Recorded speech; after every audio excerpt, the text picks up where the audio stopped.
All right, guys, welcome back to another one. Again, Justin Blends. Here we are, winning with blends. Today, let's talk about creating trap bass lines. So, for those of you who are into trap music and you want to create these cool, tight, fat, chunky bass lines, let's get into it. All right. If it's your first time here, of course, subscribe to the channel. But if you've been here for a while, why not hit the like button? As a matter of fact, everybody just hit the like button right now. Why? What are you delaying for? All right, let's get into it. Okay, so let's talk about this one that we got going right here.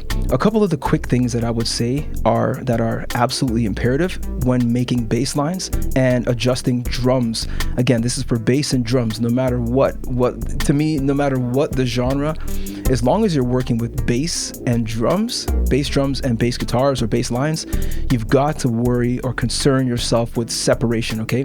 And when I say separation, I mean, yes, panning, absolutely panning, a little bit of positioning. Think of your stereo image. We've talked about stereo image in past videos, so I can definitely link one of those videos up for sure. Okay, so your stereo image is very important. Think of yourself looking at a stage, okay? And you want to create a nice spectrum of a 180-degree spectrum of sound, you know, in a way from the left side to the right side. Everybody's not going to be bunched up in one spot, okay? So think about positioning. That's one of the first things I could say, okay? Let's dive into these basses and see what I did. And I say basses because as I solo, let me just drop the drums and I'll drop the plucks here, and we could just simply look at the bass line, okay? I've got two sounds that I'm using for the bass right here.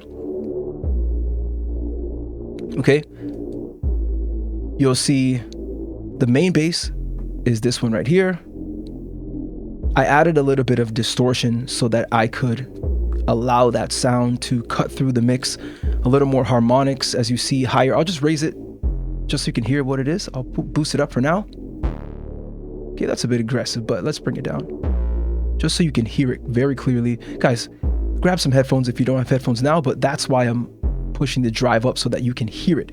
Now, I did a little bit of separation, as I've talked about many times, with the stereo manipulation here within the distortion module or plugin, okay?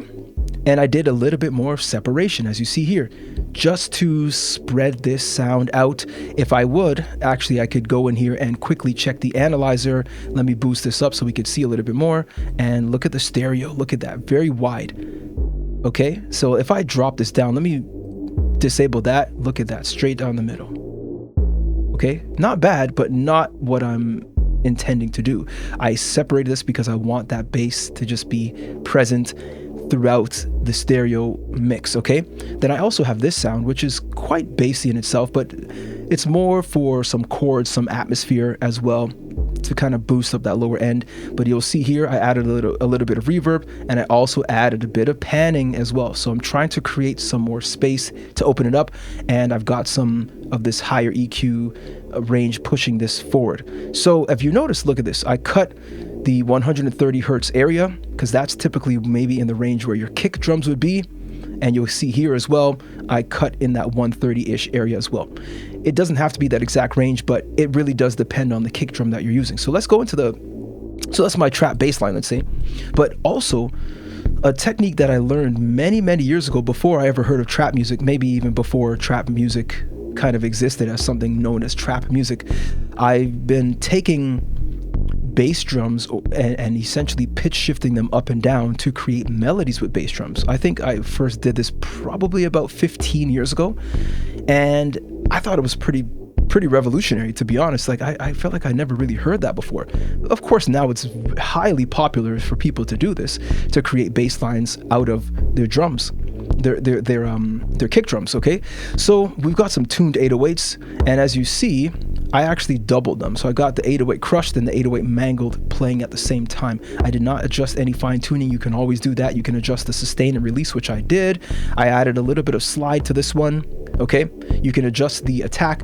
You can go through all the filters and do everything. But guys, I pretty much left these fairly simple. For the purposes, let's listen to this one. And I'll drive it a bit so you can hear it more clearly.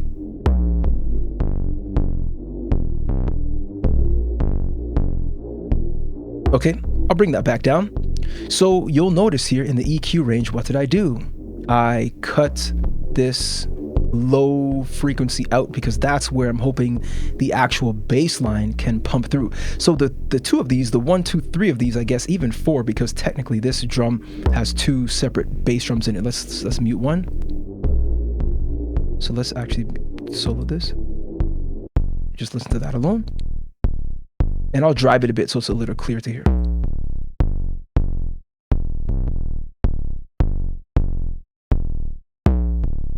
Okay, and let's hear the other one. Very similar basses. I wanted something crunchy, so I layered them together. Okay, so again, I'm creating some separation in the mix, and I'm also creating some separation with the stereo. Okay, so there are many ways you can approach this, guys. This is more or less straight down the middle, but then again, I could start to make adjustments here, panning it to the left or to the right, right? But more or less, I like how it is. So let me add these back in, and let me go over here quickly to show you, just super quickly. Let's drop this, and let's dive into this bass line, okay? This bass, the kick drum pattern, right?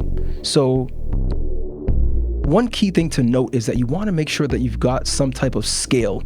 You don't really want to just start pumping out bass drums that are off key, right?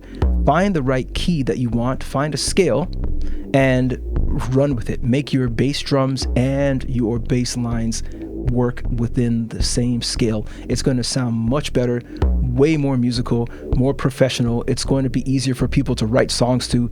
And guys, like, quite simply, it's going to sound much better. Okay, so that's basically how you create bass lines within FL Studio Mobile for your trap songs. Again, keys would be, the key I guess would be to find the right key that you want to work with in. Okay, get some separation in your sounds.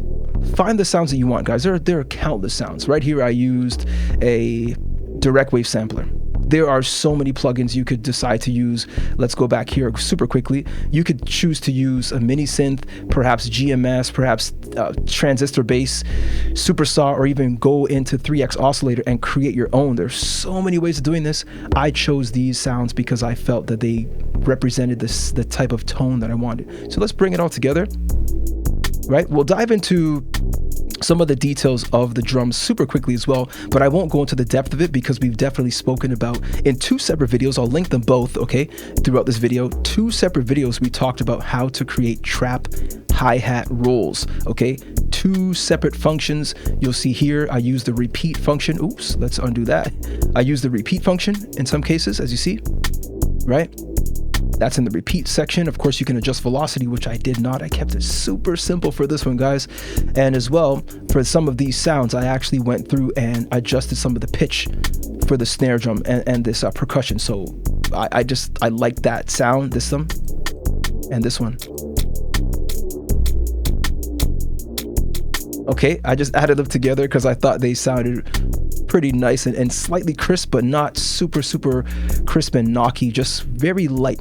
I thought this was more of a emotional, dare I say, emo trap beats, you know, something like that. I'm kind of exaggerating with the language, but something like that. Guys, I appreciate your time today. Thank you so much for checking this one out. Again, winning with blends, getting into creating trap bass lines. You got your bass sounds, some long bass sounds, maybe even some chords with your basses, and duplicate, layer those, spread them out, create some atmosphere, maybe add some reverb to it, add some chorus to give it some movement, and then make sure you've got your kick drums, your tuned 808s work super well for this, okay? Because they just go in very nicely with the key that you chose. As you see, I've got no kick drums in this, like none, no kick drums. I'm just adding those now. No kick drums added, okay? Just kick drums were added through the tuned 808. Again, tuned 808s because it gives you that flexibility, that freedom but also the rigidity of sticking within the key that you've chosen, all right? The scale that you've chosen. Guys, thank you so much.